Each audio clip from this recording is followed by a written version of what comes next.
Take it. Two legends in basketball analysis with over 70 years combined experience. This is the Bob Ryan and Jeff Goodman podcast. NBA, some college, a little bit of everything. You know, what can I say? But it wasn't going to happen here with him. All right, it is that time for the Bob Ryan, Gary Tanguay Zoom and podcast right here on CLNS Media Network, sponsored by FanDuel, the exclusive wagering partner of the CLNS Media Network.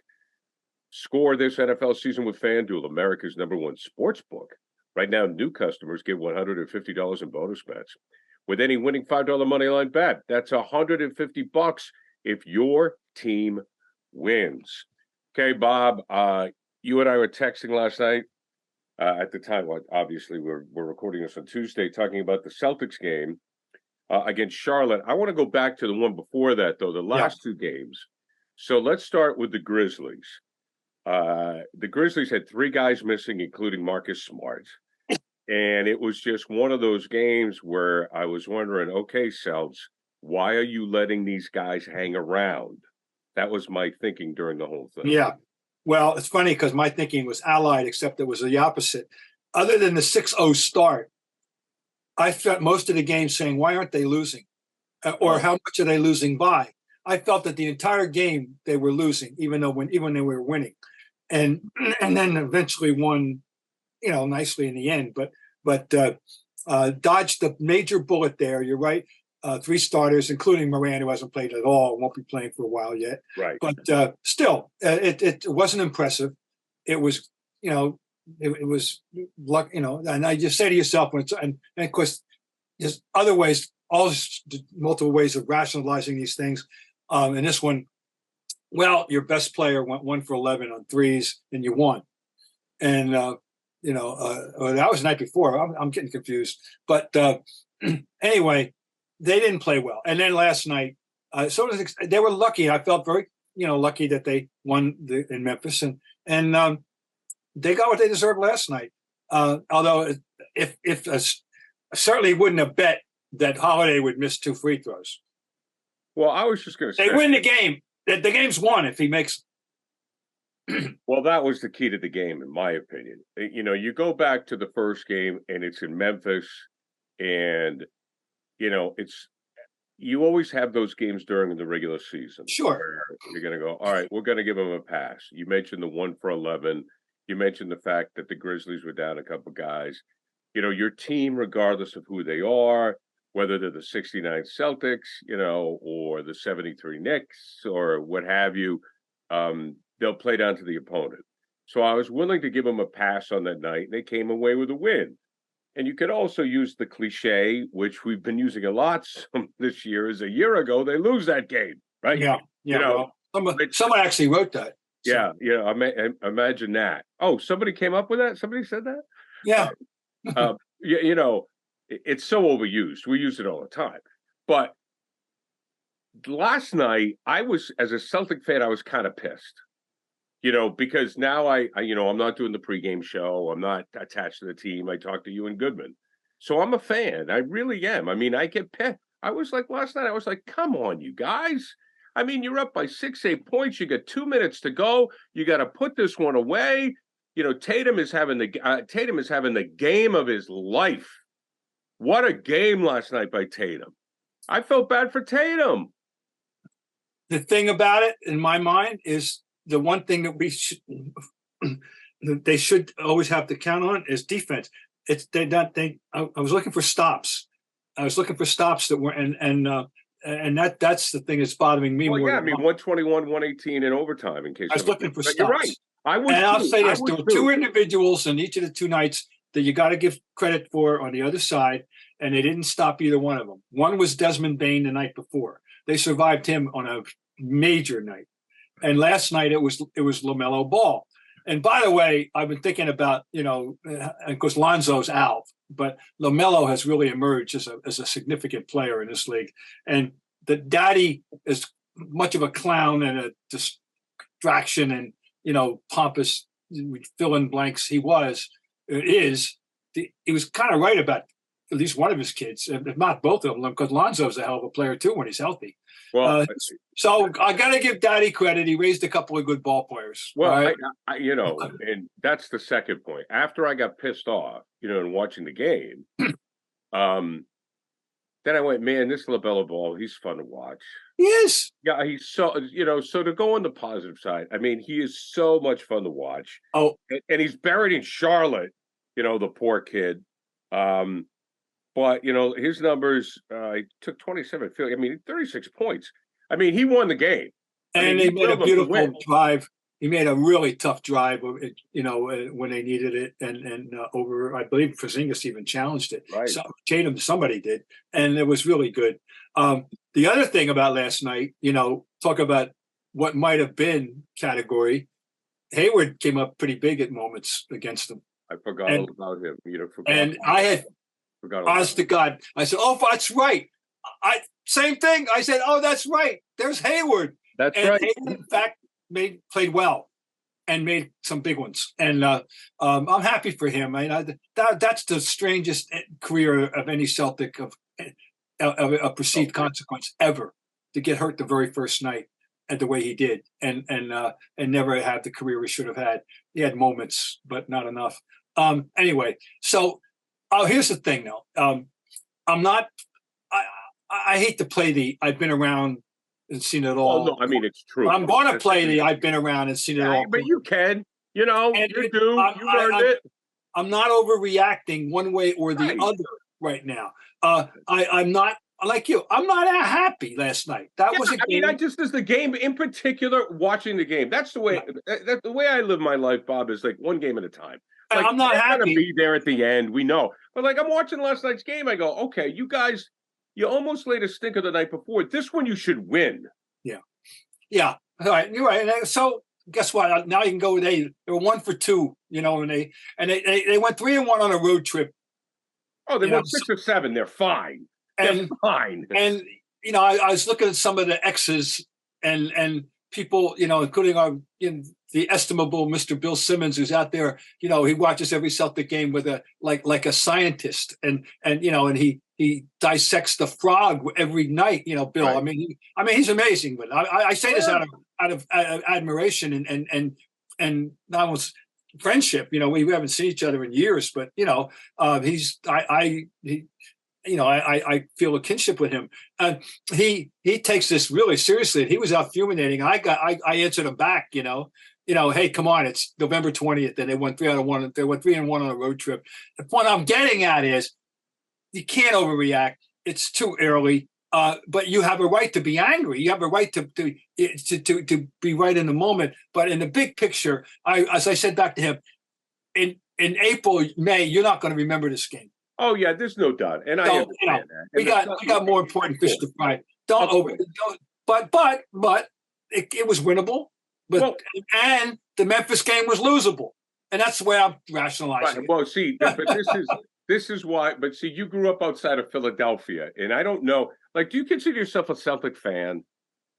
Then or now? Of course I am. I mean, I don't know. Red Sox fan. I'm a Patriots fan. I'm a Bruins. I'm not one of these writers that will go around preaching detachment. No, I don't see the slightest problem with being a fan and a journalist at the same time. I don't, because when you're writing or when you're broadcasting, you put on your journalist hat. When we're having a conversation like we're having now, and this is what this ultimately is, the fan in me, there's a fan and there's a writer and an observer. Yes, I'm a Celtic fan. Life is so. I don't deny that, and I won't deny that I'm not rooting for all our local teams. Yeah, so I go game by game, and sometimes my wife or my kids will even look at me and go like, just shaking their head. But like when I take time to sit down and watch a game, that's the kind of the way it is now.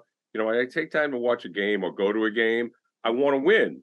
And I took my daughter, who's a huge basketball fan, huge sports fan. We were in the Philly area. We went and saw the Sixers and the Celtics in Philly, the first one. Yeah. Celtics were awful, terrible. I was pissed. Yeah, I was like, come on, man. I'm in South Philly. I paid to get in the game. I got this Sixer fan next to me who won't sit down. I mean, I'm mad. I go, they laid a complete egg in that game. I mean, that game was, and they still almost won it. But that game was terrible. So, like last night's game, while I'll continue, look, Jaylen Brown to me last night, he was 5 of 17 from the floor, did not have a great night offensively. You're right about the defense. They didn't get stops when they needed to. And you got to make your foul shots. I mean, you just talked about it. So I don't know, how long, we let people skate. I just, Holiday, I don't know how much longer you say, because you make you got to make those, man. And he was like -4 last night for the night, so he didn't have a good game. So like I'm going to kind of get on him a little bit. Well, of course they didn't have White and that's what I wanted to bring up to you. Last night's game. Again, I know it's November. How big of an example the absence of Derrick White? Oh, well, of course it would have been incalculable. I mean, it is because he contributes in so many ways. He contributes on offense. He contributes on defense. He contributes on smart plays, the pass before the pass. He's just a good player. So no, he's missed any time. No, he's not there. And that brings us to the point, Bob, that you have talked about. We've talked about the playoffs and how you need a bench. I mean, Pritchard, love him. I think he had 19 last night, but not enough. I mean, that's the point. Like last night, they should have won the game without Derrick White. I'm fine, but when Derrick White's not there, to me it exposes the bench. Well, I liked a lot of what I saw with Pritchard. To me, that one great and played in the lane. It was terrific. He gets sneaky offensive rebounds. He's not going to. He's a defensive liability. There's no question. Right. And so it's a plus minus thing. And I think I don't know what his plus minus was last night, but he had 21 points, I think. But I'm funny because I'm taking away from the bench. I'm more encouraged in general. Hauser, the name before, hit 5 threes, without which they don't win. And last night he didn't, but he's getting closer to the guy that I think they need. And that would be good. But I'm going to just hang in with Pritchard. I certainly respect what you're saying, and I understand anybody that's going to have to point to the negatives on him. But I'm going to accentuate the positive on him. And the more you see him, the more you realize that he is more than just a open jump shooter, because he does get these sneaky damn offensive rebounds like every night. He's doing something that is scrappy. He gets things done. So I'm going to, but should he be the reliable third guard, or does he need to be that specialist for that? If they got their team intact, then he would be that fourth guy, not that other guard, not the first guy. So, I'm just going to hang in with him. But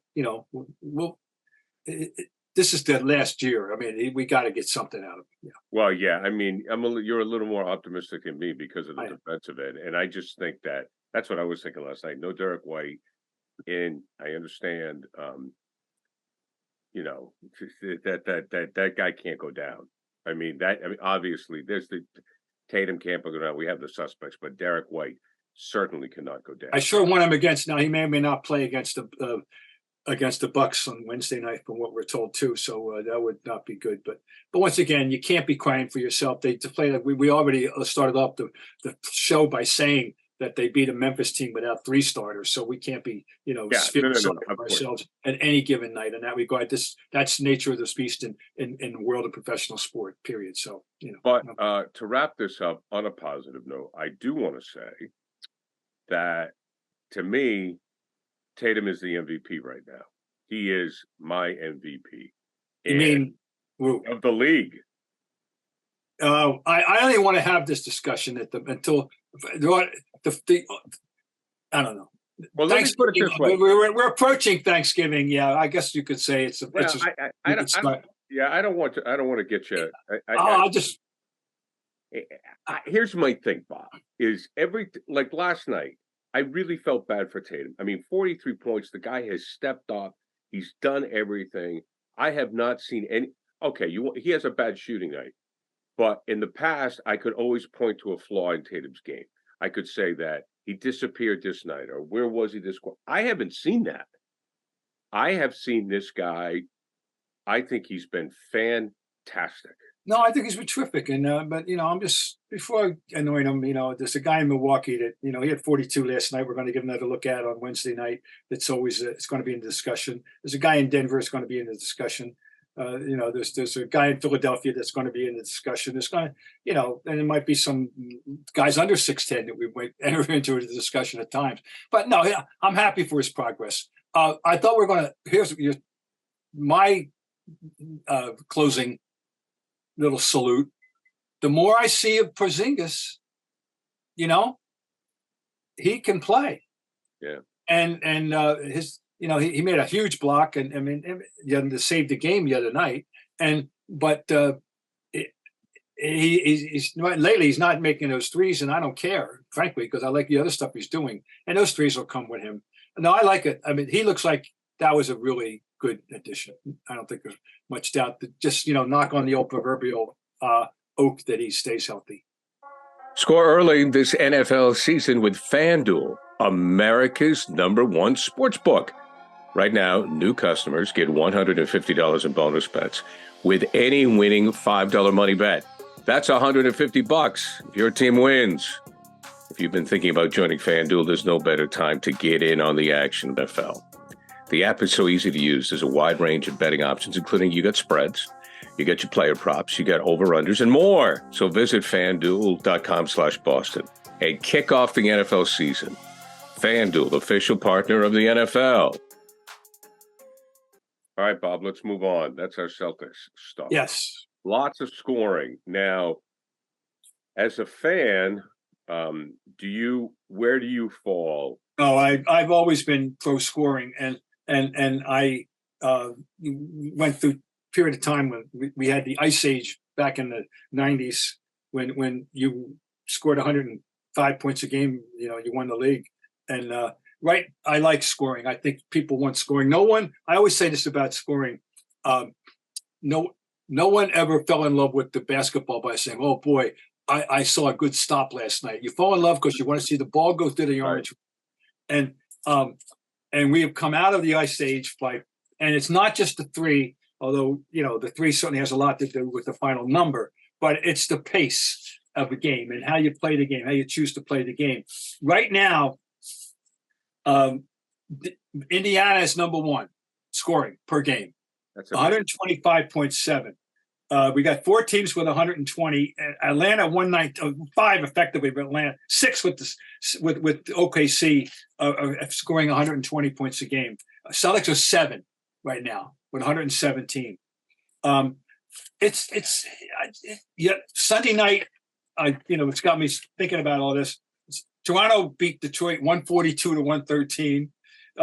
The Phoenix beat Utah 140-137 because that was in 2 overtimes, and OKC beat Portland 134-91.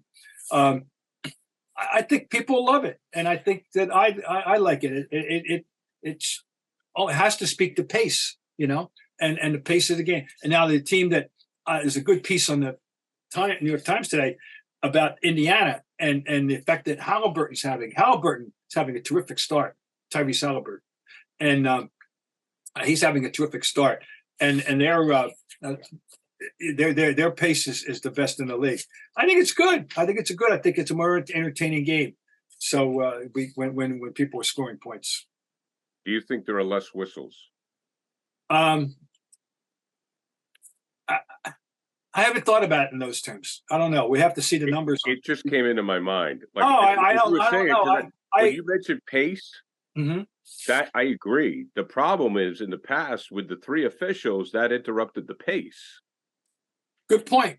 So good perhaps point. I'll have to keep my eye on that. That's a very good point. And of course, I had a theory about 3 officials in pros versus college. I think it's bad in college and great in the pros.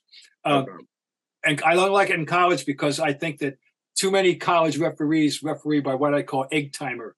And they are beholden for their next job to the conference commissioner for whom they are working that evening.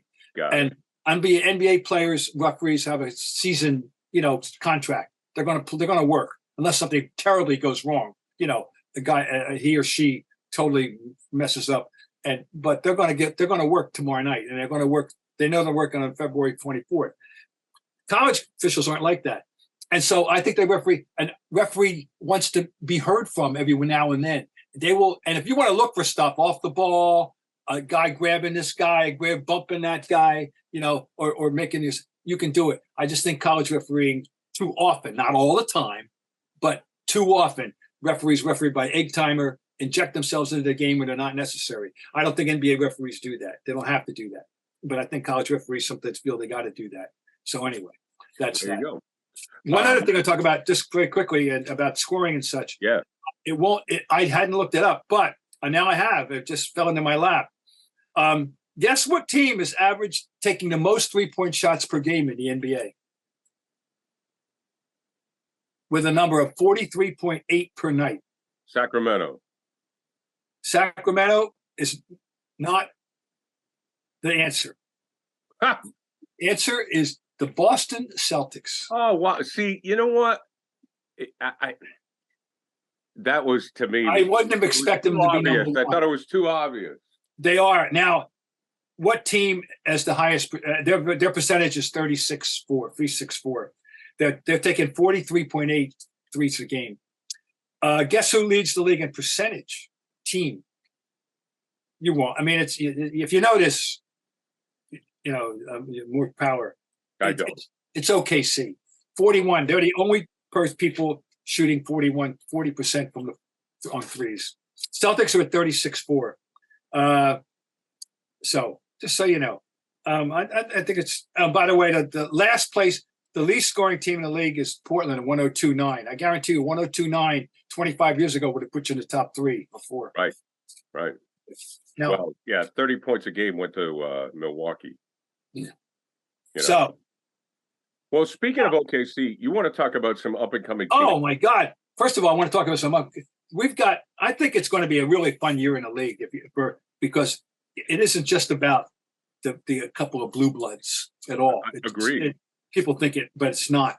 I've got 4 teams, I call them up-and-comers: Sacramento, OKC, Minnesota, and Indiana. And these are teams that you like to watch play. Because of individuals, particularly, but I think it's good for the league. And there's one other little subplot in the league right now. With all the vast attention that was given to Victor Wembanyama, and deservedly so, and to a point, he's already had some clunkers, not just the one in New York, but he didn't have any big night last night. And it's not an automatic, folks, that he's going to be the Rookie of the Year.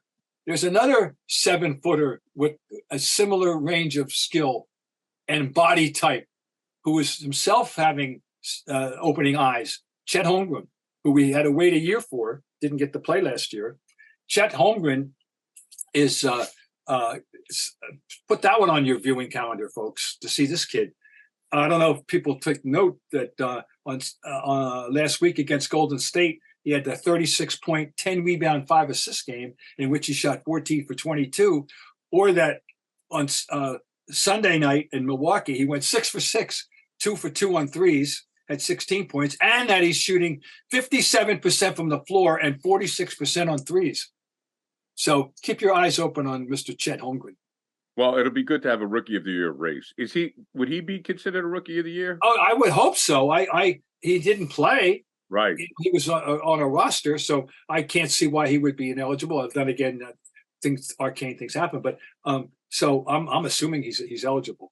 But this is maybe the overall point to make is that there's a lot of breadth and depth in the league in terms of players that are worth seeing and teams. I think. Well, the Celtics game is a perfect example. I mean, if you're looking around and you see Charlotte playing, you want to see what LaMelo Ball does. Yeah. I mean, when John Morant comes back with Memphis, you want to see. There are players on different teams now. Those teams you don't think Charlotte's not going to, they're not a contender, but you see some Minnesota. Minnesota's got some guys. I mean, Anthony Edwards. Team. Anthony Edwards is another one. Anthony Edwards is really making a case, for himself. And I think he really benefited. See, funny how things happen for some people at different times. Being on that USA team, even though they did not win, they got, in the summer, he was the best player. And I think it really emboldened him. I think it really, gave him confidence and bravado that I'm not saying he lacked, but that it's really been enhanced. And he's a dangerous player to go against now, which is so, and good for them, because that's a franchise. What have they, once Garnett left, what have they had? I know, it's been terrible. Nothing to talk about. And now they got something to talk about, and I'm glad. And it's a great city. I love Minneapolis. City. I like, my wife and I are big Minneapolis fans. We like Minneapolis. Bob, favorite Thanksgiving food side, and then what's the most overrated? Well, if I could have one food to stuff myself with, it would be the stuffing. Yes. As long as it's the right stuff. But because some people mess it up with extraneous nonsense. But, you want the Pepperidge Farm and the sausage and heat it up. Let's go. But anyway, good sausage. Good stuffing is good. You got to have cranberry sauce for me. You got to have that. Not in the can. Not the can. The berries. I'll take the can. I'll take the ocean spray. But really? I'll take. Oh yeah, it's okay. I'm not. If that's what you got, that's fine. But if you got something more exotic, that's wonderful. Yeah, for me, cranberry never always pushed to the side. Overrated. Oh, I love it. No doubt about the stuffing. Just as long as you don't have too many breadcrumbs, and there's always going to be gravy. Oh, gotta have gravy, and keep some of these casseroles. Save them for another day. Not save them for something else. You don't need. You stick with the basics here. You run off tackle on and you don't run a triple reverse on Thanksgiving Day. You run off tackle. You run push tush. That's what you run. You run turkey, mashed potatoes, cranberry sauce, stuffing, biscuits if you got biscuits, or at least some kind of a nice bread of some sort. A heated roll. Yes, not bread, not white bread, but something like that. And if you want a vegetable, make it green beans or and nothing else. That's what well said, Bob. Gobble gobble. Enjoy. All right, that'll do it for Bob Ryan. I'm Gary Tanguay. And I need to tell you, as Bob has already left the show to prepare for Thanksgiving, we have been sponsored by FanDuel, the exclusive wagering partner of the CLNS Media Network. Score this NFL season with FanDuel, America's #1 sportsbook. Right now, new customers get $150 in bonus bets with any winning $5 bet. That's $150 if your team wins. See you, folks.